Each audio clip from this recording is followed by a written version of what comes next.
everybody, Brian Von VA. Today, I've got a very interesting question. Usually we talk about how does something affect you negatively, but in this case, as a DM, what did a TPK, or total party kill, actually teach you?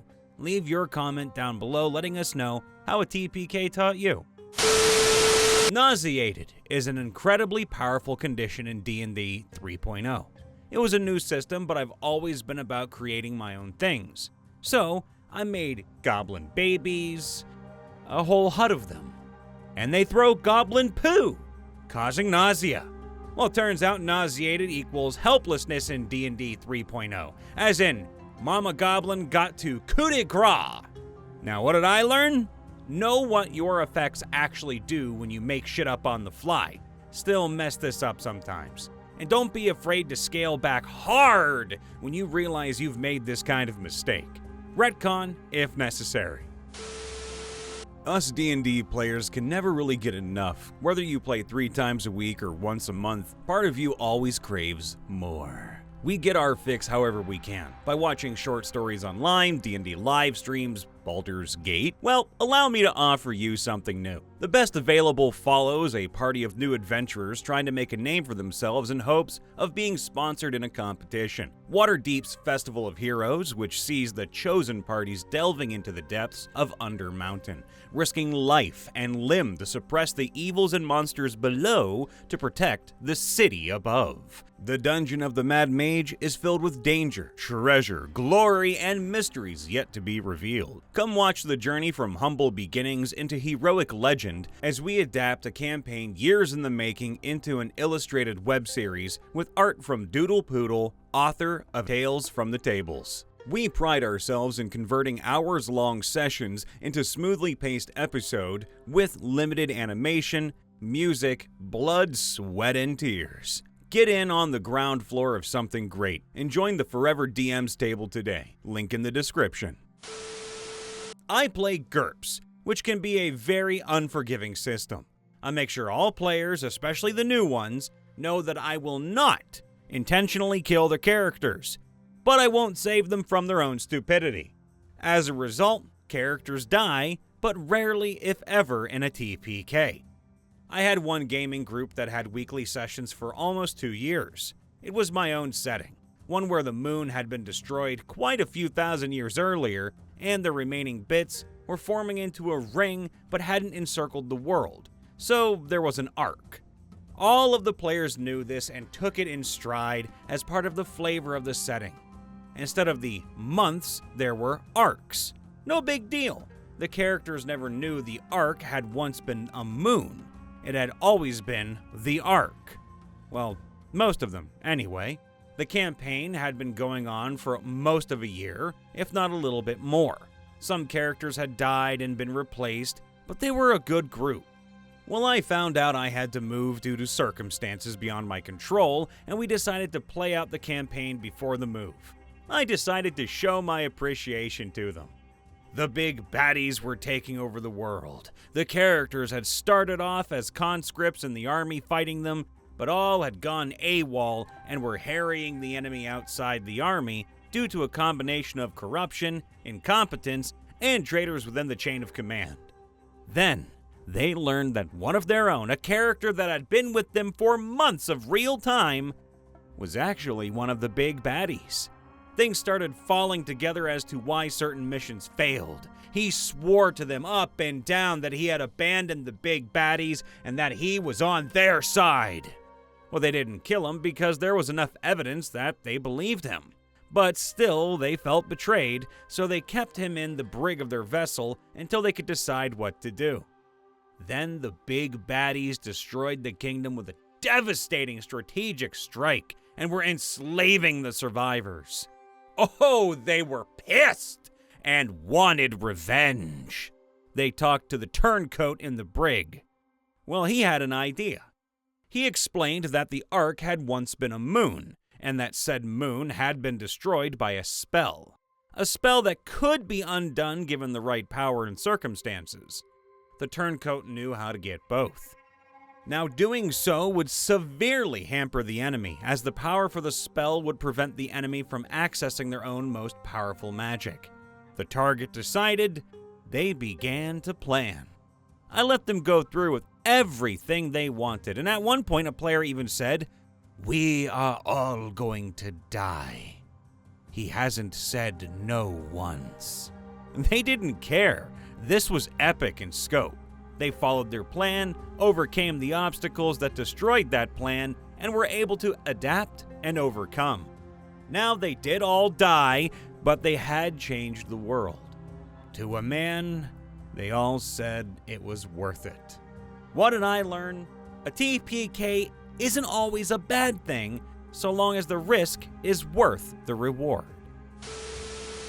My standard procedure is to debrief my players after every session. If things went well, this is a trivial matter, with both sides giving feedback on what they liked and didn't like, and if things went poorly, this is my opportunity to teach them ways that they could have handled things better. When I started my current campaign in 2003, I had just gone through a divorce. My condolences. So I was single and not feeling like dating. As such, I was running 2 campaigns in my local game store each week and playing in 2 others. Now, I was a very experienced DM. I started in 1978, and my players mostly weren't. In that first year, there were about 60 character deaths, with a few main causes. First one is not understanding that not every monster needs to be fought. I got 1 TPK because I used a dragon as an NPC info dump. Now the low-level party, 2nd or 3rd level, decided to shoot first, but they were finished off because they didn't understand it was often necessary to retreat if an encounter went poorly. They didn't work as a team, so their tactics were individual rather than group tactics. Half the party decides to run, while half stays. The fighters run, leaving the mages in melee combat. Some of the party wants one path, while the rest chooses another, splitting the party.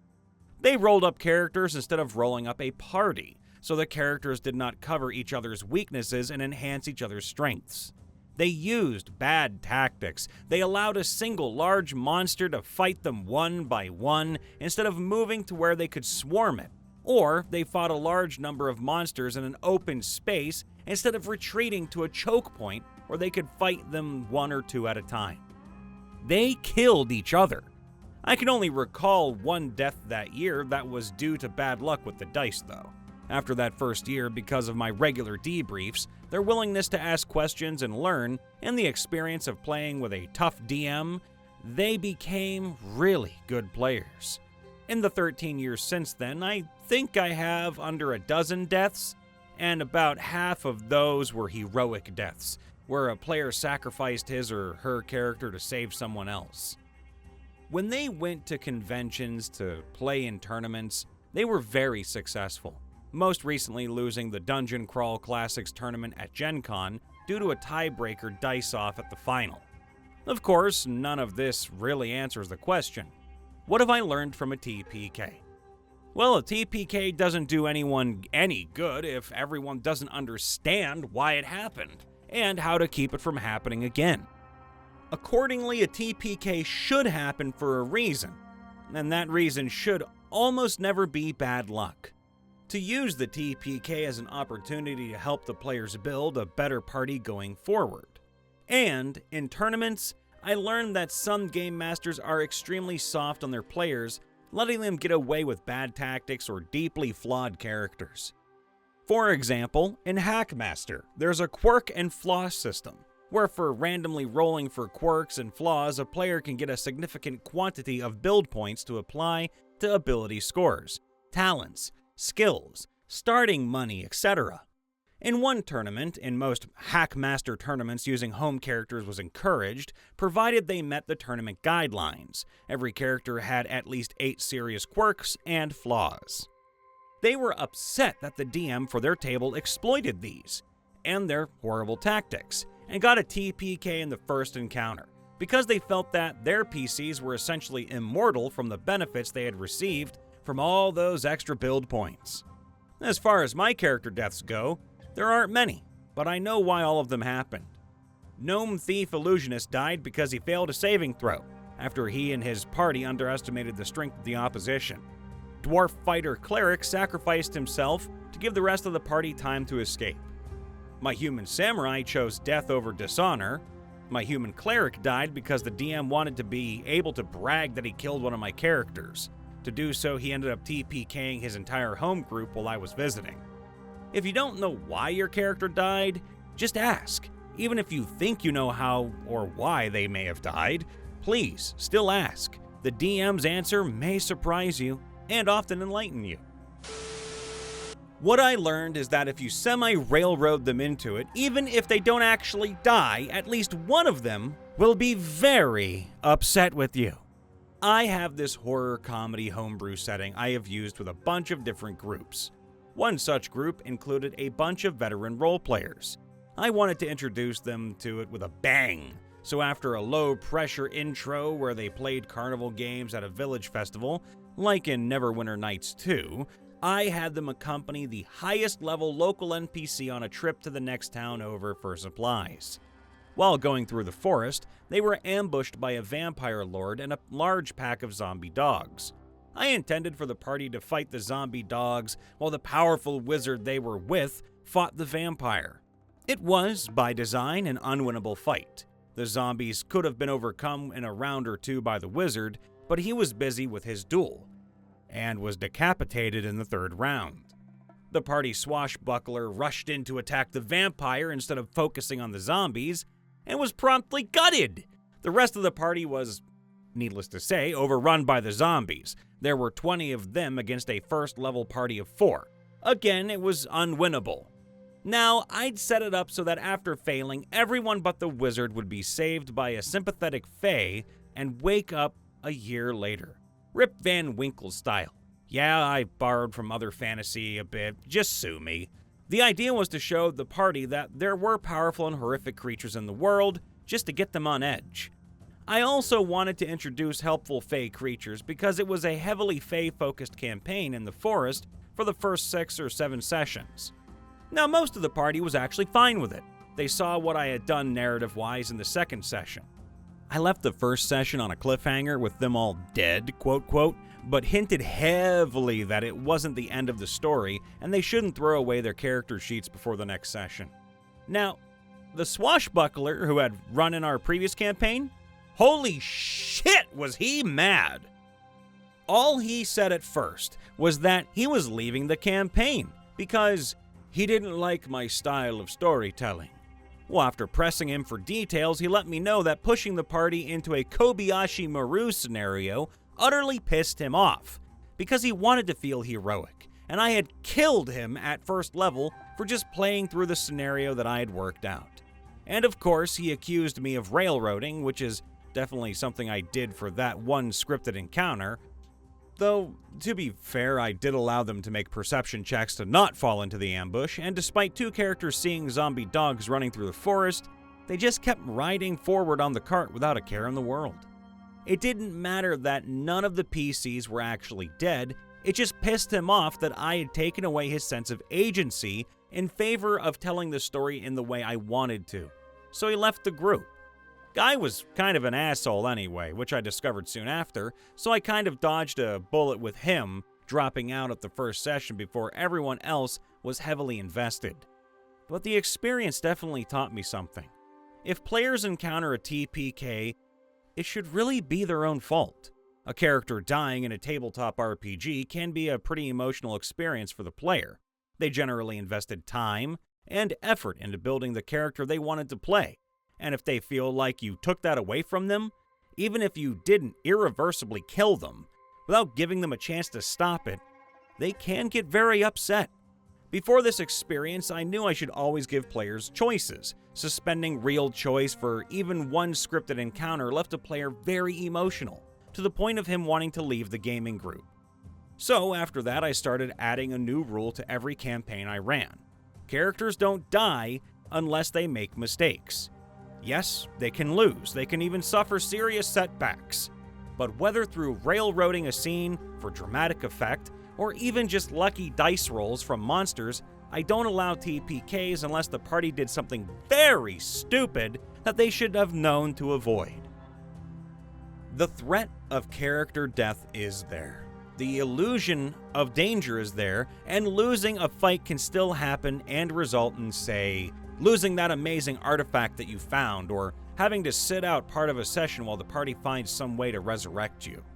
But the only way the campaign ends due to a TPK, or something close, is if, let's just say, the party walks by a large pile of dragon dung, 30 human skeletons, and a sign that says, "There is a dragon in the next room that's way too powerful of an encounter for you to survive," and then decides to get into a head-on encounter with the dragon anyway.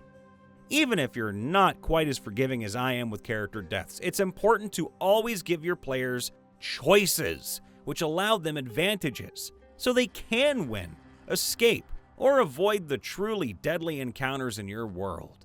Reward cleverness and planning ahead, and punish players for doing stupid things. Choice is key. Hey everybody, Brian Von VA checking in after the vid. Make sure to leave a like, subscribe, ring that bell, and let us know down in the comments below. As a DM, what did a TPK or a total party kill actually teach you? And if you're a player, hell, tell us too. We love you all, be safe, see you next time, bye for now.